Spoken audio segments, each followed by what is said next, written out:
Are you celebrating your wins as much as you learn from your setbacks? Hi, I'm Stephen from CareerFit, and in this video I want to talk about the balance of celebrating achievements and effectively addressing challenges in your career guidance practice. How do you ensure that your students recognize their success while also learning from their setbacks? So when we start looking at setbacks, and invariably students are going to have setbacks, things are going to go slightly awry, or something's going to come out of left field and completely throw all of the best made plans into the garbage, and we're going to have to start from scratch, and we're going to have a new way of looking at things. So being able to deal with those setbacks and those perceived failures is really, really important. And the number one way that we can help students to take these setbacks, to take these perceived failures, and things that are going to happen again and again as we go through life, is making sure that the students have a growth mindset. So there's fixed mindsets and growth mindsets. Fixed mindsets mean that people feel that things are the way that they are, they can't change, and that everything is limited, and that we have a finite amount of creativity, a finite amount of opportunities, a finite amount of money, a finite amount of everything. But if the students are able to adopt a growth mindset, which means that they feel that they can grow to learn about anything, to try anything, to accomplish anything, to push themselves forward in an area that they're interested in, that means that with the growth mindset, they're able to overcome these setbacks, they're able to overcome these hurdles. And this is a skill that they can use, not just obviously in school when they're dealing with we don't want to say the minor setbacks, these are major setbacks in the young people's lives, but as they go through life, the setbacks are going to get more complicated or more adult, if you like. So being able to deal with these at this age allows them to grow, to adopt that growth mentality and that growth mindset, to be able to deal with those bigger issues as they go through life. So how can we give feedback to students who are dealing with those setbacks or dealing with those frustrations, or specifically students who are perhaps not living up to the expectations or not living up to what we see as their potential? How can we help them with constructive feedback? Now, there's a phrase that's used a lot, which a lot of business people and a lot of managers like to use, that they are brutally honest. Whenever I hear somebody talking about brutal honesty, more often than not, I find that they're more interested in the brutal part of that sentence rather than the honest part of that sentence. So the key to this constructive feedback is to do it from a place of support, to do it from a place of actually trying to help the student to grow. So if we have constructive feedback where I think that student is not applying themselves, or that student is perhaps not trying as hard as they could be to get that internship or that work experience, or that they're not trying as hard as they could be in that subject because that's going to be a key part of what they say they want to do.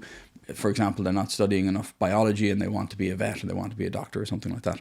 So having those constructive feedback sessions with students can be vitally important, because as we said earlier on in creating a safe space, we are on the student side. We want to see them succeed. So everything we're saying is not to make ourselves feel better. It's not to give them a hard time. It's not to criticize them for the joy of criticizing them. It's to help them to see, this is the activity, this is the action that you're currently taking part in. This is where that's likely to lead. Is that where you want to be, or is this where you want to be? So being able to draw that out and allow them to see where their own behavior or their own actions are potentially leading to a negative result in where they're saying they want to be on their career path. But we need to do it from an absolute place of support. We need to do it from an absolute place of love and wanting those students to succeed and doing it in their best interest. Every student is different. Every student is going to have a different career path and a different way of achieving it. And there's a myriad of different personalities that are at play here. But so long as we're doing this in an environment that is constructive as opposed to brutally honest, we will be able to help these students to get back on the right track. So what do we do when the inevitable setback happens? When we have an obstacle or a hurdle that has actually knocked the student back a little bit, or has undermined a little bit of their confidence, or has shown them that maybe it's going to be a little bit harder for them to accomplish what it is that they're setting out to accomplish.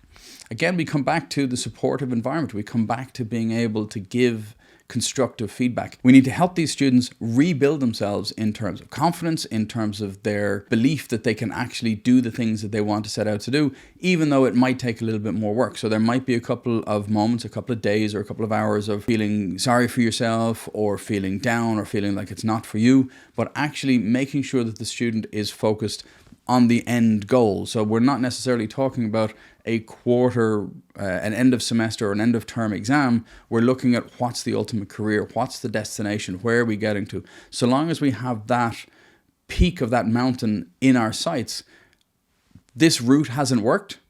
Okay, let's try this route. Let's try going a little bit to the side. Let's go a different way of getting to that from where we are now. We can still get back on track in a couple of weeks' time. But if there's something else that we need to do, there's an obstacle we need to overcome, this is how we go about doing it. So sitting down with the student, being able to make sure that they really get the ideas of this is where we are, this is the obstacle, this is how we're going to get around it. But ultimately, we're on the same track. We're going to the same place. This is nothing but a hiccup, and we can make sure that we get the confidence and we get the belief in our abilities back to be able to get the career that we're looking for. If you found this video useful and you'd like to see more content aimed at supporting career guidance counsellors, please consider subscribing. If you have any thoughts or comments about how you celebrate successes or how you tackle challenges in your guidance, or if you have any suggestions for topics that you'd like to see covered on the channel, please get in touch. I'd love to hear from you. I look forward to speaking with you soon.